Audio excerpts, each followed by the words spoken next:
अभी भी बिट्स पिलानी जाना चाहते हैं?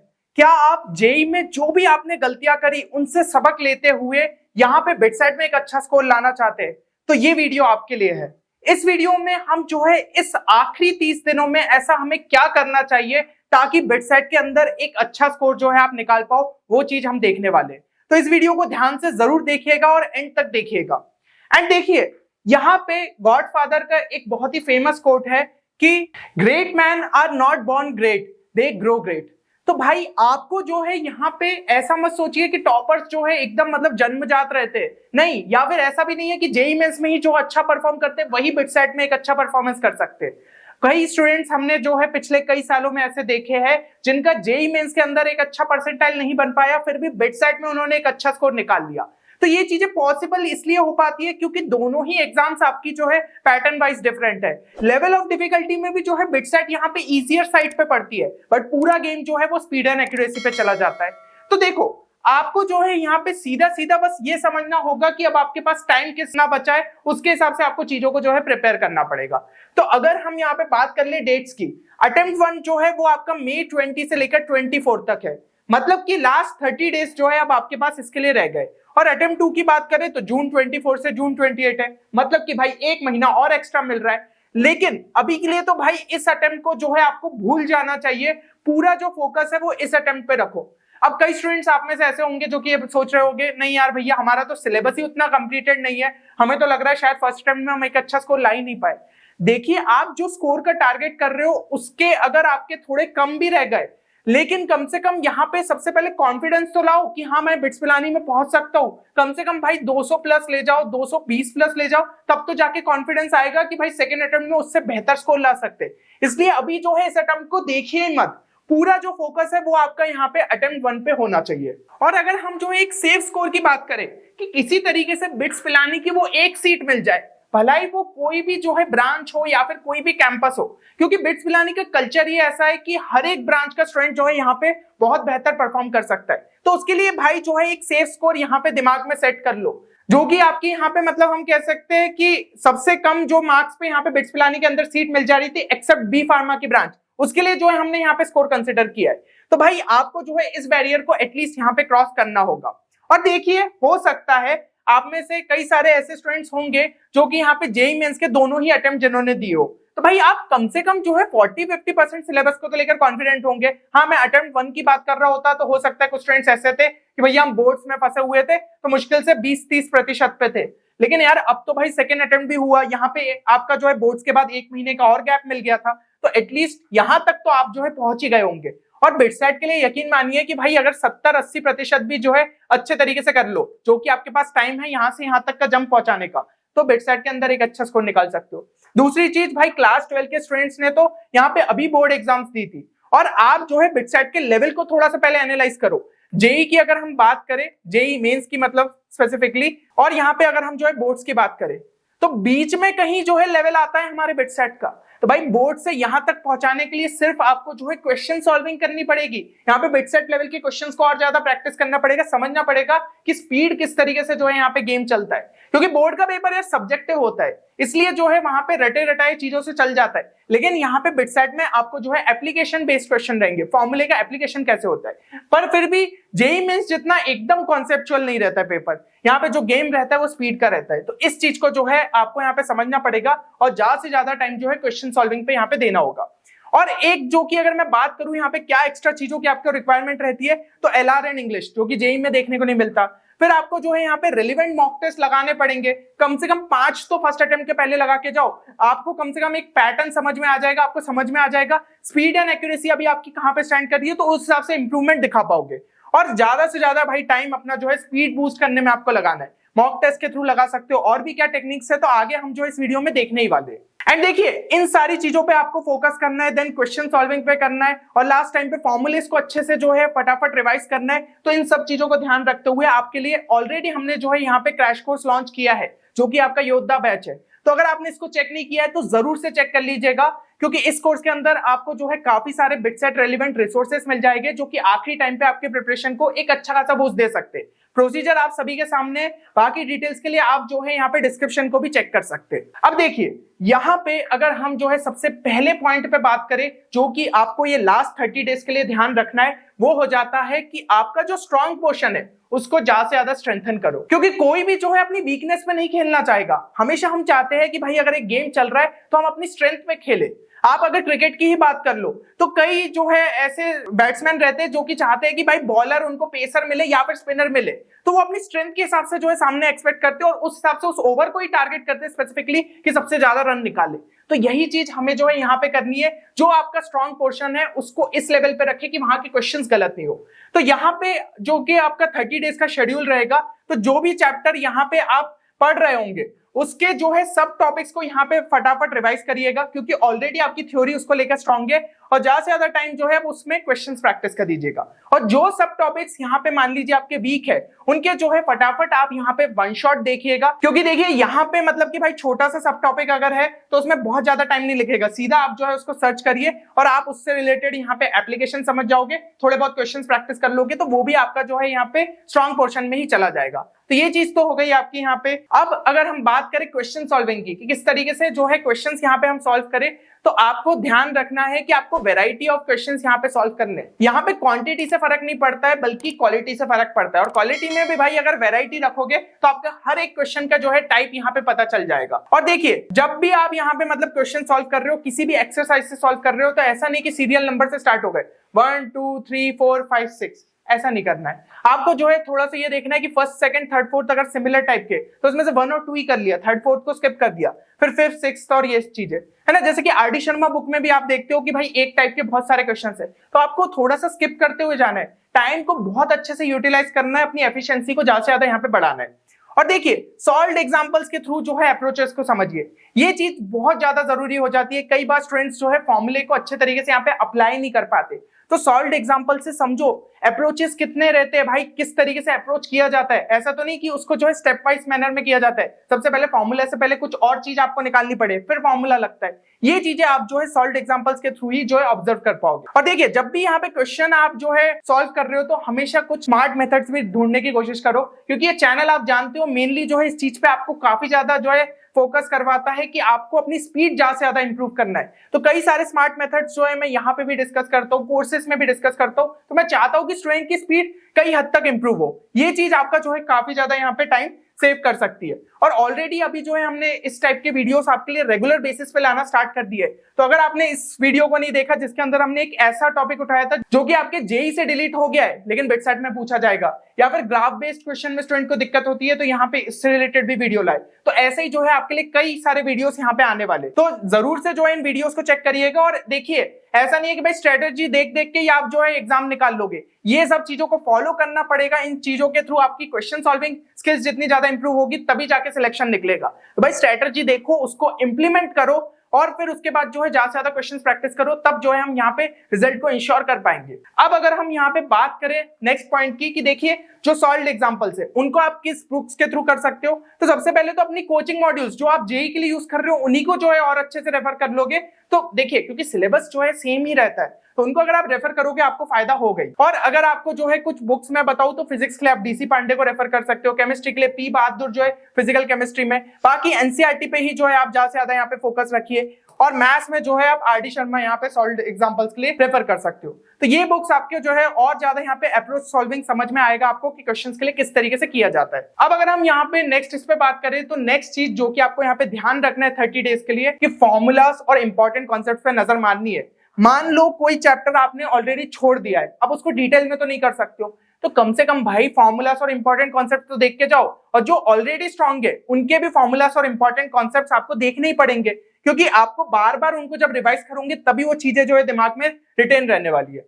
तो जितने भी यहाँ पे इंपॉर्टेंट कॉन्सेप्ट्स है, फॉर्मूलास है, डायग्राम्स है, वो आपको एक सेपरेट कॉपी में मेंटेन करना है, जिसको मैं यहाँ पे शॉर्ट नोट्स भी बोलता हूँ कि भाई शॉर्ट नोट्स यही होते हैं। कोई चैप्टर अगर यहाँ पे बड़ा सा है 40-50 पेज का है, अगर हम उसको 2-3 पेजेस में समराइज कर ले तो लास्ट टाइम पे हम उसे रिवाइज कर सकते हैं, क्योंकि डिटेल में अगर एक चैप्टर पढ़ने बैठे तो भाई पूरा दिन ही चला जाएगा। तो ये चीज आपको यहाँ पे ध्यान रखनी है, और इनको फिर जो है टाइमली बेसिस पे रिवीजन करना है। जैसे मॉक टेस्ट देने पे बैठ रहे हो तो उससे एक दिन पहले जो है इनको पढ़ लिया, तो शॉर्ट नोट्स आपको जो है इस तरीके से काफी ज्यादा यहाँ पे हेल्प कर सकते हैं। अब अगर हम यहाँ पे 30 डेज के प्लानर की, जो कि मैंने आपको शुरू में भी बोला था, तो देखो, आप जो है खुद से भी अपने लिए एक प्लानर हमेशा डिजाइन कर सकते हो, पर अगर आपको ज्यादा आइडिया नहीं है, आपको नहीं समझ में आ रहा किन चैप्टर्स को पहले प्रायोरिटी दे, तो हमने यहाँ पे ट्राई किया है कि पिछले कुछ सालों में जहां पे ऐसे चैप्टर्स थे जिनसे ज्यादा क्वेश्चंस पूछे गए या फिर आपके लिए ज्यादा इंपॉर्टेंट है, क्योंकि देखो बेडसाइड में ऐसे वेटेज तो आपका जो है शिफ्ट टू शिफ्ट वेरी करता है, आपके बगल वाले स्टूडेंट्स को कोई भी ज्यादा क्वेश्चन मिल सकते हैं, लेकिन जो चैप्टर इंपॉर्टेंट है वो इंपॉर्टेंट ही रहेंगे, आपके लिए भी रहेंगे, उसके लिए भी रहेंगे। तो ऐसे कुछ चैप्टर्स को हमने जैसे कि शुरू में रखते हुए आपके लिए यहाँ पे एक प्लानर डिजाइन कर दिया है। अगर आप इसको फॉलो करना चाहते हैं तो डेफिनेटली फॉलो करिए। उनमें से कुछ चैप्टर्स अगर आपके ऑलरेडी स्ट्रांग है तो किसी और से रिप्लेस करते हुए आप थोड़ा बहुत इसमें मॉडिफिकेशन कर सकते हैं।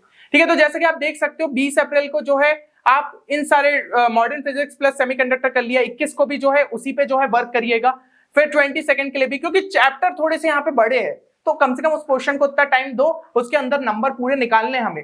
फिर इस तरीके से जो है आप इसको प्रॉपर तरीके से फॉलो करोगे तो आपके एक अच्छे खासे जो है चैप्टर्स यहाँ पे तैयार हो जाएंगे और बिटसेट के लिए आप तैयार रहोगे। और जो इनमें से ऑलरेडी पोर्शन हो चुका है, जो सब टॉपिक स्ट्रांग है, उसके लिए लगातार बस क्वेश्चन सॉल्विंग पे ध्यान देना। थ्योरी सिर्फ उन्हीं सब टॉपिक्स की करनी है जो कि आपकी वीक है, और जो चैप्टर को ज्यादा नहीं छुआ है तो उसको जो है किसी और से रिप्लेस भी कर सकते हो, थोड़ा सा आपको यहाँ पे मॉडिफिकेशन करना होगा। तो ये आपको जो कंप्लीट प्लानर है हमारे टेलीग्राम चैनल पे मिल जाएगा, जिसकी लिंक डिस्क्रिप्शन में, वहां से जाके आप डाउनलोड कर सकते हो। तो काफी ज्यादा हेल्प कर सकता है ये। और इसमें हमने जो है मॉक टेस्ट का भी ध्यान रखा है, जैसे कि आखिरी में आप देख सकते हो यहाँ पे जो है मॉक टेस्ट 1 आप 11 मई को दे सकते हो। ठीक है, फिर आपका जो है नेक्स्ट यहाँ पे आप जो है 10 मई को देना है ना। तो मॉक टेस्ट में जब भी हमने यहाँ पे आपके लिए ये चीज का ध्यान रखा है कि कोई एक ना एक स्लॉट खाली रखे उस दिन। फिर आपका फिजिक्स और मैथ्स का ही टॉपिक रखा है, केमिस्ट्री का यहाँ पे खाली कर दिया है कि 3-4 घंटे जो कि आप उस सब्जेक्ट को देते वो मॉक टेस्ट के लिए दे सकते हो और उसका एनालिसिस अच्छे तरीके से कर सकते हो। तो 4 से 5 घंटे के अंदर आप जो है एनालिसिस भी यहाँ पे अच्छे से कर लोगे और मॉक टेस्ट आराम से जो है दे पाओगे। तो ये चीज आप कर सकते हैं। एंड मॉक टेस्ट 2 जैसे कि यहाँ पे हमने स्लॉट खाली रख दिया, तो इस तरीके से जो है स्मार्टली आपके लिए प्लानर डिजाइन किया गया है, इसको प्रॉपर तरीके से फॉलो करिए। अब इसके अंदर जो है ये पॉसिबल नहीं था कि सारे चैप्टर्स डाले, जैसे कि ऑर्गेनिक केमिस्ट्री में हमने जो है स्पेसिफिकली यहाँ पे जीओसी पे ध्यान दिया है, क्योंकि वो काफी ज्यादा इंपॉर्टेंट रहता है और बेसिक क्वेश्चंस बहुत ज्यादा पूछे जाते हैं, तो उसके जो है इजीली आप कर सकते हो। नॉमेनक्लेचर, आइसोमेरिज्म, तो उसके लिए जो है यहाँ पे हमने डिजाइन कर दिया है। अब लेकिन बाकी जो ऑर्गेनिक केमिस्ट्री के आपके चैप्टर्स थे, अगर उनको अभी इस टाइम पे आप पढ़ने बैठे तो टाइम ज्यादा लग जाएगा, इसलिए उनमें जो है इंपॉर्टेंट नेम रिएक्शंस देख सकते हो, इंपॉर्टेंट फंक्शनल ग्रुप टेस्ट देख सकते हो। अगर डायरेक्ट क्वेश्चन आ गए तो वो आप सॉल्व कर लोगे। और जिनका अगर ऑर्गेनिक केमिस्ट्री ऑलरेडी यहाँ पे स्ट्रांग है तो वो जो है किसी और से रिप्लेस करते हुए उन टॉपिक्स को यहाँ पे कर सकता है। तो थोड़ा सा आप जो है मॉडिफिकेशन यहाँ पे साथ साथ कर सकते हैं। अब हम यहाँ पे चलते हैं नेक्स्ट पॉइंट पे, जो कि है कि स्पीड ही जो है आपको यहाँ पे बचा सकती है। ये चीज जो है यकीन मानिएगा, अगर कहीं ना कहीं कॉन्सेप्ट थोड़े वीक रह गए लेकिन आपकी स्पीड सॉल्विंग स्किल्स बहुत अच्छी है तो वो आपको कट ऑफ जो है आराम से क्लियर करा सकती है। तो स्पीड जो है उस पर फोकस रखिएगा। और यहाँ पे आपको ये चीज मानना है कि भाई 130 क्वेश्चन हर कोई नहीं कर सकता। लगता है ऐसे सुनने में कि अरे बेडसाइड का तो लेवल बहुत इजी है तो हम तो आराम से कर लेंगे, लेकिन 130 क्वेश्चन 180 मिनट में करना है, कोई इजी काम नहीं है ये, है ना। तो ये चीज आपको ध्यान रखनी है। कुछ टेक्निक्स हमने यहाँ पे आपको बताई है जिसके थ्रू आप अपनी स्पीड को ज्यादा इंप्रूव कर सकते हैं। सबसे पहली चीज स्पीड रीडिंग। जब भी क्वेश्चन सॉल्व कर रहे हो ट्राई करो कि भाई एक बार में जो है आप उसकी थीम समझ जाओ। थीम जैसे कि अपन पैसेज के लिए बोलते हैं ना कि एक रीडिंग कॉम्प्रिहेंशन है तो उसकी थीम समझ लो, ऑथर बोलना क्या चाह रहा है, ठीक है, उसकी टोन किस तरीके से है। तो भाई ये क्वेश्चंस के लिए भी अप्लाई होता है। क्वेश्चन में आप समझ जाओ, एक अपने लिए माइंड मैप तैयार कर लो कि इसके अंदर ये फॉर्मूला लगेगा, ये वैल्यूज दी है और मुझे फॉर्मूले के अंदर डायरेक्ट यहाँ पे ये इंसर्ट करना है। तो ये काम ना बहुत ही कम टाइम के अंदर होना चाहिए, 10 से 15 सेकंड्स के अंदर आपको उस क्वेश्चन को प्रॉपर तरीके से एनालाइज करते हुए आना चाहिए। मैं बोल रहा हूँ कि अभी एकदम से नहीं होगा, लेकिन जितने ज्यादा क्वेश्चंस प्रैक्टिस करोगे ये आपकी हैबिट में आ जाएगा और एग्जाम में बहुत ज्यादा जो है आपको हेल्प कर सकता है। तो जो भी आपकी इंफॉर्मेशन दी है उसको ना छोटे छोटे पार्ट में यहाँ पे ब्रेक कर लो कि हाँ इस चैप्टर का है, ठीक है, दिमाग में कर सकते हो और रफ इसमें ही जो है लिखते जाओ कि ये जो है फॉर्मूला मुझे लग रहा है इसमें अप्लाई होगा। फिर जब लास्ट तक आप इंफॉर्मेशन के हिसाब से पहुंचोगे, आपने सारी जो है वैल्यूज वहां पे लिख ली, तो सिर्फ फॉर्मूले में डालनी पड़ेगी वैल्यू और कुछ नहीं करना है आपको। ये नहीं कि फिर से जो है क्वेश्चन में जाना पड़ रहा है। तो ये चीज जो है आप कर सकते हैं। दूसरी चीज यहाँ पे जो है टाइमर के साथ सॉल्व करिएगा। अभी जब भी आप क्वेश्चन यहाँ पे सॉल्व कर रहे हो, कोई भी आप एक्सरसाइज ले रहे हो, जैसे कि लेट से आपको 25 क्वेश्चन करने हैं तो 35 मिनट का टाइमर साथ में लेके बैठो और ट्राई करो कि जितना कम टाइम लेते जाओ। पहले अभी जो है 25 क्वेश्चन में मान लो आपको 35 से 40 मिनट लग रहे, फिर उसको जो है थोड़ा सा और रिड्यूस करो, 32 तक ले जाओ, 28 तक ले जाओ। अगर 25 में 25 तक पहुंच गए तो भाई ये बहुत ही शानदार स्पीड है और बिटसेट में आप पूरे क्वेश्चन अटेम्प्ट करने का जो है यहाँ पे पोटेंशियल रखते हो। तो इस लेवल पे स्पीड अपन को ले जाना है कि 1 मिनट के अंदर एक क्वेश्चन हमसे जो है हो रहा है। एंड एक पोर्शन जो कि स्टूडेंट्स को यहाँ पे थोड़ा सा परेशान करता है, स्टूडेंट्स को लगता है हमने जेईई के लिए पढ़ा नहीं तो ये हो ही नहीं पाएगा, पर यहाँ पे इसको इग्नोर मत करिएगा। और दूसरी चीज ये समझ लीजिए, ये बहुत ही जो है हमारा इजी पोर्शन रहेगा, ठीक है ना। तो आप जो है अगर यहाँ पे 30 से 40 मिनट भी डेडिकेट कर रहे हो फिजिक्स केमिस्ट्री मैथ्स के लिए, तो मैं आपसे कहूंगा 3-4 घंटे लगाओ। लेकिन अगर रोज के 30-40 मिनट भी डेडिकेट कर रहे हो तो इसमें एक अच्छा स्कोर ला सकते, क्योंकि ये ऐसा सेक्शन है। आपको जो है बस समझना है कि ब्रोशर में आपके क्या क्या टॉपिक्स दिए। जैसे कि हम बात करें यहाँ पे लॉजिकल रीजनिंग के अंदर, तो वर्बल और नॉन वर्बल पार्ट दिया है। वर्बल का मतलब क्या होता है, टेक्स्ट फॉर्म में जो इन्फॉर्मेशन दी रहती है। नॉन वर्बल का मतलब नॉन टेक्स्ट में दी रहती है, या फिर हम जो है कह सकते हैं इमेजेस फॉर्म में दी रहती है। लेकिन काम दोनों में यही रहता है कि पैटर्न को जो है आपको यहाँ पे एनालाइज करना होता है, ठीक है ना। तो पैटर्न एनालाइज करना कैसे सीख सकते हो, ज्यादा से ज्यादा क्वेश्चन प्रैक्टिस करके। तो अगर आपने जो है यहाँ पे ज्यादा से ज्यादा क्वेश्चन सॉल्व कर लिए हर एक टॉपिक पे, तो आपका जो एक अच्छा कमांड आ सकता है लॉजिकल रीजनिंग सेक्शन में। और करना क्या है, सिंपल सी चीज ये कर सकते हो, ऑनलाइन जो है हर एक टॉपिक को सर्च कर दो आप, ठीक है। सीरीज रिलेटेड क्वेश्चन आपको जो है कोई ना कोई प्रैक्टिस शीट दिख जाएगी, उस पर जाके क्वेश्चन सॉल्व कर लो। लेकिन अगर आपको जो है ये मेहनत से भी बचना है, तो यहाँ पे हमने आपके लिए जो है लॉजिकल रीजनिंग एंड इंग्लिश का एक सेपरेट कोर्स डिजाइन कर दिया है, जिसमें ये मेहनत भी आपकी बच जाती है, काफी ज्यादा रेलिवेंट वहां पे जो है आपकी प्रैक्टिस होती है। यहाँ पे आपको जो है कॉन्सेप्ट लेक्चर्स भी मिल जाते हैं। कॉन्सेप्ट तो ऐसे बहुत ज्यादा ही रहते, लेकिन आपको हर एक वैरायटी समझा दी जाएगी कि इस टाइप के क्वेश्चंस आपके एग्जाम में पूछे जा सकते हैं, आपको अप्रोच क्या रहना चाहिए। तो ये चीजें आपकी हो जाती है। प्रैक्टिस शीट्स आपकी जो है सेल्फ प्रैक्टिस के लिए डिटेल सॉल्यूशन के साथ, और यहाँ पे सेक्शनल मॉक टेस्ट भी, ताकि आप खुद का जो है एनालाइज कर पाओ कितनी स्पीड रह रही है आपकी इस सेक्शन में। तो जरूर से आप इसको चेक कर सकते हैं अगर पीसीएम आपका स्ट्रॉन्ग है और सिर्फ लॉजिकल रीजनिंग इंग्लिश को लेकर यहाँ पे परेशान हो तो। अब अगर हम बात कर ले यहाँ पे थोड़ा सा इंग्लिश सेक्शन की, इंग्लिश सेक्शन में मैं बहुत पहले से बोलते आ रहा हूँ, ऐसा कुछ बहुत अलग नहीं करना है भाई। जो स्कूल लेवल पे आपकी तैयारी है ना, वही आपको हेल्प कर देगी। डरने की जरूरत नहीं। ऐसा नहीं है कि ऑक्सफोर्ड लेवल की यहाँ पे इंग्लिश पूछी जाएगी। तो सिंपली भाई जो इंग्लिश का कोई भी आपके घर न्यूज़पेपर अगर आता है, नहीं आता है तो कोई भी आप जो है ऐप ऐसा डाउनलोड कर सकते हो जिसके अंदर एडिटोरियल मिल जाए। एक एडिटोरियल रोज पढ़ने की यहाँ पे आदत डाल दो। उसमें कोई भी अगर आपको नया वर्ड आ रहा है ना, तो उसका मतलब जो है डिक्शनरी में ढूंढने की कोशिश करना। आप रोज जो है कम से कम 4-5 वर्ड सीखते जाओगे। इससे क्या है कि अभी ये हमारे ऐसे डे टू डे लाइफ में हमें दिख रहा है, मतलब आर्टिकल में यूज हो रहा है, मतलब कॉमन वर्ड्स है। तो हो सकता है सिमिलर टाइप का आपके जो है शिफ्ट में फंस जाए। नहीं भी फंसे तो कम से कम आप किसी वर्ड से उसको लिंक करके जो है आंसर निकाल पाओगे। तो ये चीज जो है एक्टिविटी आपको जरूर से करनी चाहिए।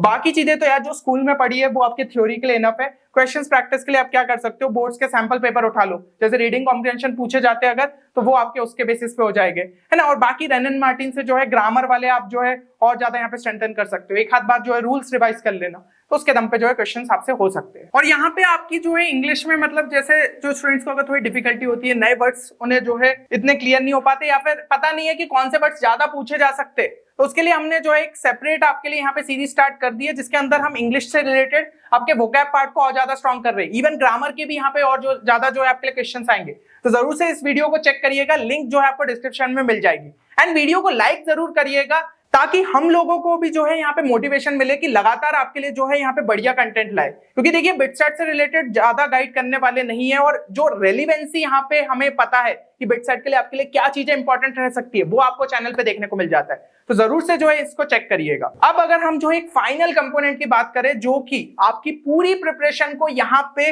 आपके लिए एक अच्छे तरीके से यहाँ पे समराइज कर सकते हो और डिसाइडिंग फैक्टर रह सकता है कि आप जो है यहाँ पे एग्जाम में कैसा परफॉर्मेंस करोगे, that are the mock test. अगर रेलिवेंट मॉक टेस्ट आपने लगाया, आपको समझ में आ रहा है आपका स्कोर किस तरीके से किस रेंज में रह रहा है, तो उसी के आसपास आपका जो है फाइनल स्कोर भी यहाँ पे रिफ्लेक्ट हो सकता है। तो मॉक टेस्ट बहुत ज्यादा जरूरी है, और आपको जो है रेगुलर बेसिस पे यहाँ पे आप जो है अटेम्प्ट करना चालू कर देना चाहिए। अगर आप सिलेबस ऑलरेडी कंप्लीट कर चुके हो, और नहीं कर रहे तो भाई एक टारगेट लेते हुए चलो कि 5th में या फिर 10th में तक जो है ये सिलेबस को आप आराम से यहाँ पे कंप्लीट कर लो। और सबसे इंपॉर्टेंट चीज है कि इसका जो है आपको एनालिसिस यहाँ पे करना पड़ेगा, समझना पड़ेगा कि कहाँ पे गलत जा रहे हो, ताकि उस पोर्शन को आप ज्यादा से ज्यादा यहाँ पे इंप्रूव कर पाओ। तो इस चीज का जो है ख्याल रखिएगा। एंड एक और इंपॉर्टेंट चीज मॉक टेस्ट से रिलेटेड, कि जो मॉक टेस्ट है ना वो आप 2 स्लॉट्स में ही देने की कोशिश करो, या तो 9 से 12 या तो जो है 2 से 5।